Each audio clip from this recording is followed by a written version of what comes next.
c'est une vieille gourde, mais ça fera, hein. Oh non, mais elle va fuir. Mais non, elle ne fuit pas, hein. Non, non. Vérifie qu'elle ne fuit pas, ouais. Une randonnée mémorielle. Mais non, ça en était servi. Je la contrôle, là, voyons.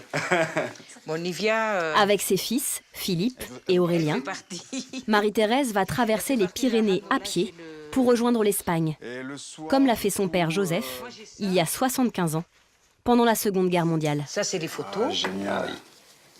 Tiens, si tu veux les aligner. Mais ça, c'est les photos de papy. Tu vois, il est là. On le reconnaît bien. On le Hein. reconnaît, ouais. Ah ouais. Là, il Donc pose. ça, c'était avant. Hein. Ça, c'est juste avant de partir en Espagne. En 1943, comme beaucoup de jeunes Français, Joseph est enrôlé de force dans le STO, le travail obligatoire en Allemagne. Pour y échapper, il fuit la France clandestinement, en traversant les Pyrénées. Ils avaient une conviction en eux, ils voulaient une France libre, ils ne pouvaient pas accepter cette dictature qui était en train de se mettre en place, tout simplement. Ils avaient envie d'être libres, donc je pense qu'ils l'avaient au fond d'eux et que pour eux, c'était complètement naturel, quoi. Ils n'avaient peut-être pas conscience des risques, enfin, ils devaient en avoir conscience forcément, mais il fallait le faire, quoi. Ah, mais il risquait de se faire fusiller, de partir en déportation. Les familles risquaient de se faire fusiller et partir en déportation aussi. Ah, c'était très dangereux. Pour rendre hommage à Joseph, le Voyons, résistant, essaye, Philippe. Marie-Thérèse et ses fils ont décidé de marcher ensemble, sur ses traces. Alors ça fait longtemps qu'on n'a pas randonné en famille Ouais, ensemble. Hein. Bah, je crois que depuis qu'on est gamin. Hein. Ouais. Ouais, avec toi, Philippe, je pense que nous deux, Et maman. avec maman, ça fait depuis 12 ans, quoi. depuis l'adolescence, quoi. Donc c'est un moment assez important, ouais. C'est bon, hein, je crois que tout est prêt. Pour Maman, Marie-Thérèse, ce ne sera pas une promenade de santé. Hop. C'est vrai que j'ai été opérée de mon dos, j'ai 3 vertèbres d'opérer. Bon, je dois faire attention, quoi. Et je dois prendre mes anti-inflammatoires, au cas où. Et puis, je veux rendre hommage à mon père. Surtout.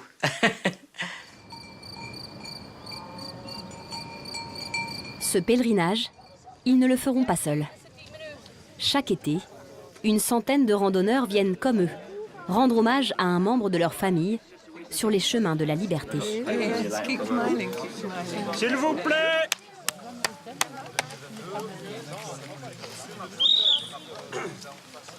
On va commencer par une montée dans les Lausitz de 900 mètres environ pour arriver au col de Pécouche. Et là, il nous restera 200 mètres à descendre pour le refuge. Des guides professionnels encadrent la marche en français et en anglais, car certains randonneurs viennent de très loin. Allez, On y va. allez, on y va. Dès les premiers pas, les marcheurs se replongent dans l'histoire. Je vais sûrement passer par un de ces cols, Oui, peut-être celui-là. parce ou qu'il celui-ci. n'était pas question de suivre le sentier balisé. Hein. Ouais. Il n'est pas passé en bas, quoi. Ah non, non. Non, il est Parce pas- qu'il aurait Il a dû chercher Enfin, le passeur. l'endroit Oui. le moins évident pour pas se faire voir par les Allemands. Oui, oui, il aurait fait de mauvaises rencontres, quoi. Il faut s'imaginer dans ce contexte-là, c'est passer de nuit, avec un équipement qui n'était pas moderne, des vêtements des fois pas très étanches, des mauvaises chaussures. en plus. Souvent ils devaient passer, eux partaient pas quand il faisait beau, hein, même souvent peut-être dans le brouillard pour éviter de se faire repérer. Donc c'était des conditions assez compliquées, quoi. C'est assez prenant, ouais. Comme Joseph, Marie-Thérèse et ses 2 fils vont devoir franchir 3 cols et parcourir 4300 mètres de dénivelé en 2 jours.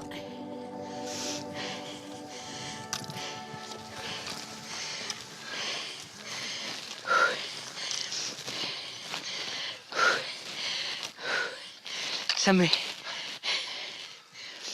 Je vais redémarrer. Marie-Thérèse éprouve physiquement l'exploit réalisé par son père. Ouh, j'ai le sac encore lourd. Aurélien, tu pourras me prendre les affaires plus tard? À la prochaine pause, on se l'équilibre si tu veux. Allez.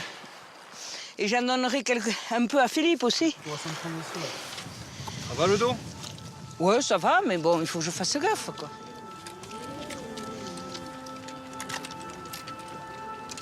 À mesure qu'il s'élève, le paysage se transforme.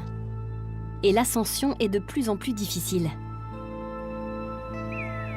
Le point culminant de la marche du jour, le col de Pécouche, à 2460 mètres d'altitude.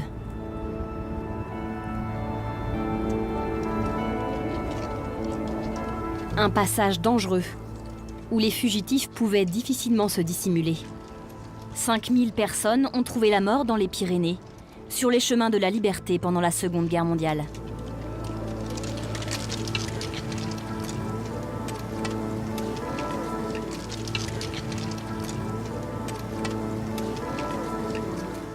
Après 6 heures de marche, le groupe rejoint le refuge de l'Estagnous, un lieu chargé d'histoire. C'est ici même que le père de Marie-Thérèse a dormi pendant sa fuite. Quand ils sont arrivés dans la cabane, bien sûr, ils étaient heureux, quoi.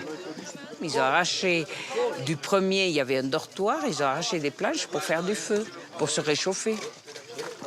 C'est quelque chose qu'il vous a dit? Oui, il en parlait. Il parlait que c'était au mois de novembre et que c'était quand même... Ils avaient marché sous la pluie, avec du brouillard, la nuit. Bon, ils sont arrivés ici, ils étaient épuisés, quoi. Alors que moi, je ne le suis pas. Mais je pense à lui. Marie-Thérèse profite de cette pause pour partager ses souvenirs avec d'autres marcheurs. Voilà, ça c'est chantier de jeunesse alors. Oui, ça c'est chantier de jeunesse. Ah d'accord. Vous voyez, hein, c'est pas un petit canon, hein. Comme Yves, encore très marqué par l'histoire de son père. Il fait cette randonnée pour la 3e fois. Je l'ai fait comme un pèlerinage, c'est-à-dire je marchais sur ces traces. Et c'est vrai qu'à chaque fois qu'on a franchi le col et tout ça, dans la montée, je pensais beaucoup à mon père, moi. Donc voilà. Mais je vois même toute ma famille, mes frères et sœurs, ils sont tous ceux qui pouvaient, qui avaient encore les capacités physiques de le faire, sont tous montés au col où est passé notre père, quoi. Donc, voilà. Pour moi, c'est un devoir de mémoire, c'est voilà quoi. Donc,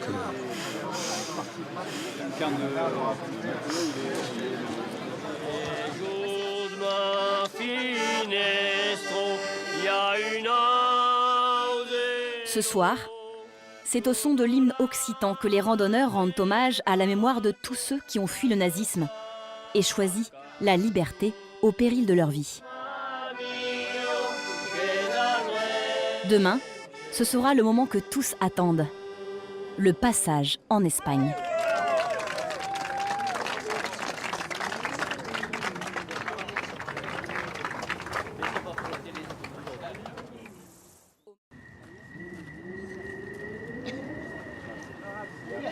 En France, dans les Pyrénées, Marie-Thérèse poursuit son pèlerinage sur les traces de son père, Joseph.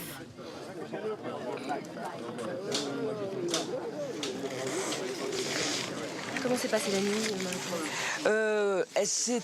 Oui, elle s'est très bien passée. J'ai bien récupéré, je suis bien. Bon, j'ai pensé beaucoup à mon père. Lui, il devait moins... il devait être un peu plus angoissé parce que bon, il devait se demander est-ce que les Allemands vont débarquer, quoi. Et j'ai pensé beaucoup à lui. Entourée de ses 2 fils, Philippe et Aurélien, Marie-Thérèse va tenter de franchir la frontière pour rejoindre l'Espagne, comme l'avait fait son père il y a 75 ans. Au programme, 13 km de randonnée et 600 mètres de dénivelé. Faut pas glisser, hein. D'accord. Tu vois là, le terrain il est un petit peu humide, tu fais attention. Je fais attention aux cailloux mouillés. Fais attention si tu poses les pieds. Ouais. Ah là, il y a un petit passage en neige. Il y a de la glace. Il y a des traces qui ont été faites. Hein, tu me vois.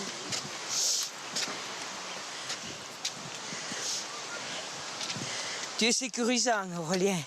Philippe aussi, d'ailleurs. Et on rejoint. C'est la partie la plus technique, c'est clair. La plus exposée. C'est là où il faut rester le plus vigilant, quoi.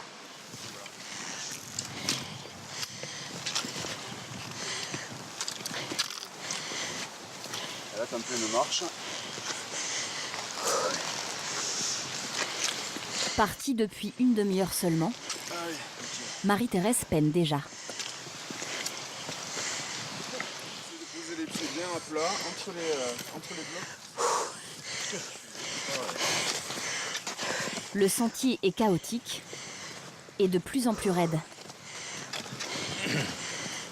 Mais pas question d'abandonner si près du but. Allez, prends ton temps, maman. Ouais.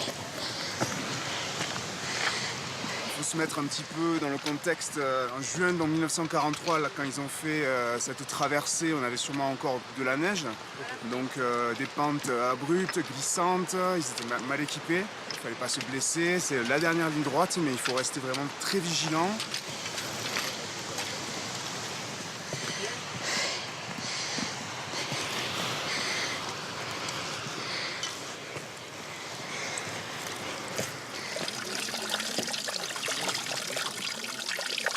Après 2 heures de marche éprouvante, la pause est bienvenue.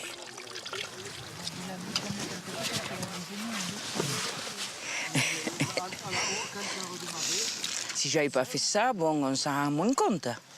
On raconte, mais c'est pas la même chose. J'aurais aimé le faire avec mon père, et puis bon, mon père n'a jamais voulu, quoi. Et c'est vrai que ces randonnées, on peut les faire dans un autre contexte, mais là, c'est vrai que c'est assez différent quand on essaie de s'imaginer ce qu'il avait pu vivre il y a plus de 70 ans. Les montagnes n'ont pas changé, mais je pense que la situation était bien différente pour lui.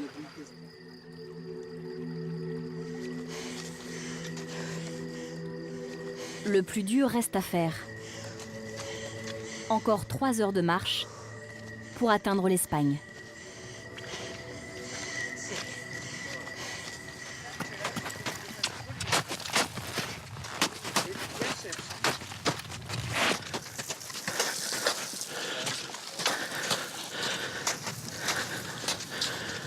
Ultime épreuve pour les randonneurs, traverser ce gigantesque névé à 2400 mètres d'altitude. La frontière est maintenant toute proche.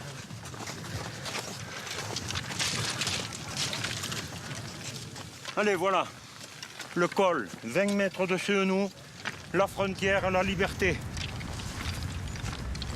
Pensez, il y a 75 ans.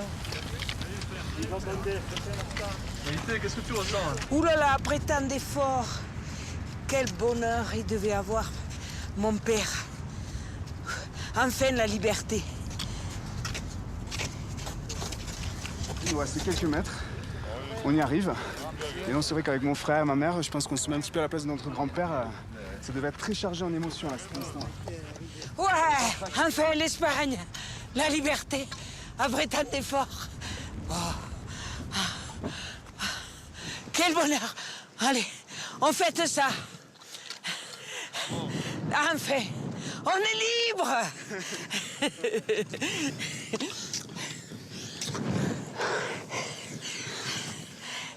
Allez, bravo.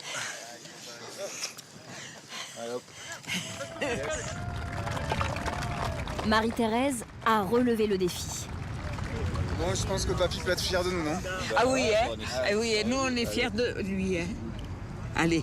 Allez. Yes. À papy. On l'a fait. À papy. Pour son père, l'aventure s'est poursuivie bien au-delà de ces montagnes. De l'Espagne, il a rejoint les forces françaises libres au Maroc, puis a participé à la libération de la France en 1944, avant de rentrer chez lui vivant et libre.